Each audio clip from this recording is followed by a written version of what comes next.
Habari tena. Basi vipimo vya maabara somo la 31.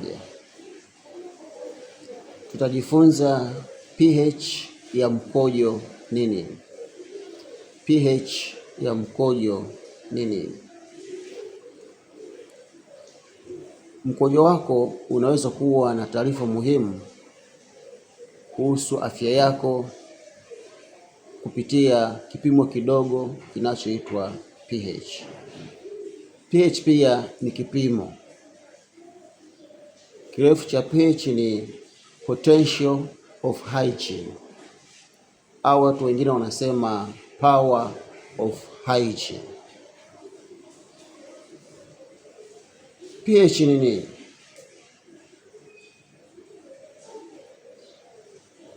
pH ya mkojo ni nini? Na maanisha potential of hygiene ya mkojo ni nini? Hiki ni kipimo kinachoonyesha mkojo wako kama una mambo matatu. Kipimo kinachoonyesha kama mkojo wako una mambo haya matatu. Jambo la kwanza ni kama una tindikali, yaani asidi. Jambo la pili, kama mkojo wako ni wa kawaida tu, hauna shida yoyote.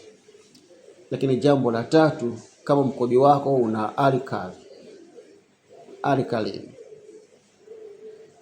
Kwa hiyo unaweza kujua mkojo wako una asidi au una alkaline au ni wa kawaida kwa kuangalia kipimo hiki cha mkojo.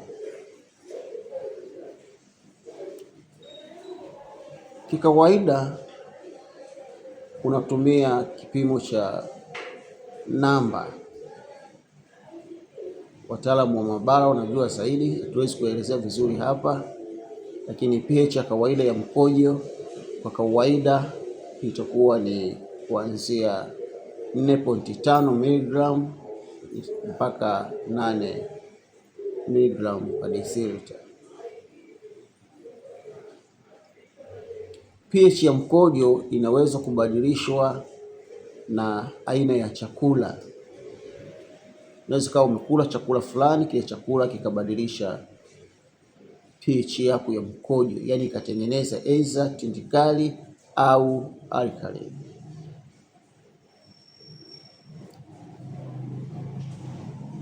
Kwa hiyo pH ya mkojo inaweza kubadilishwa na mambo yafuatayo. Moja, chakula kama nilivyosema. Lakini mbili, maambukizi ya njia ya mkojo. UTI pia inaweza kubadilisha aina ya mkojo wako. Kuna baadhi ya dawa pia zinabadilisha aina ya mkojo wako, na hata magonjwa ya figo yanabadilisha aina ya mkojo wako. Kwa nini kipimo cha pH ni muhimu? Kwa nini kipimo cha pH, potential of hygiene, ni muhimu? Ni kwa sababu husaidia katika kwanza, uchunguzi wa UTI, lakini pili, uchunguzi wa mawe kwenye figo, na tatu, husaidia kufanya tathmini ya baadhi ya matatizo ya figo. Kipimo cha pH, potential of hygiene, kinaweza pia kutoa dalili au kuonyesha dalili kuhusu kile kinachoendelea kwenye mfumo wako wa mkojo. Kwa ni muhimu sana kwa ajili ya kipimo hiki ili kujua maendeleo ya mgonjwa na mkojo. Basi ni foro kwa afya ya mwili wako, lakini tujifunze majibu ya vipimo kwa njia rahisi zaidi au kwa namna rahisi zaidi kuelewa. Mungu awabariki.